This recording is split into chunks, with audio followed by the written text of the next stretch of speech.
Imagine a world where humans and dolphins don't just coexist, but truly connect. In the 1970s, a radical idea emerged: the Dolphin Embassy. Visionaries proposed a floating habitat, a diplomatic space where humans and dolphins could interact, even communicate. The dream was to bridge species through shared living and understanding. Some even believed telepathy could be the key to this interspecies dialogue. This wasn't just science fiction. It was a serious proposal to foster profound connection.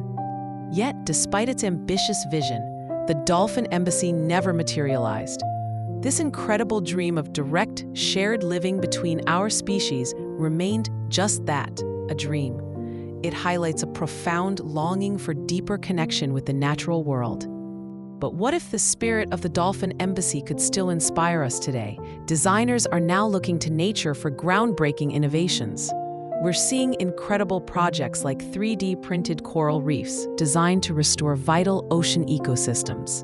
These efforts show us that bridging the gap between humans and nature is not only possible, but essential. We can still dream big and create new ways to connect with the incredible life around us. The future of our planet depends on it. What are your thoughts on the Dolphin Embassy? Could we still achieve such a connection? Let us know in the comments below. Like this video if you're passionate about wildlife, and subscribe for more content exploring the wonders of our natural world.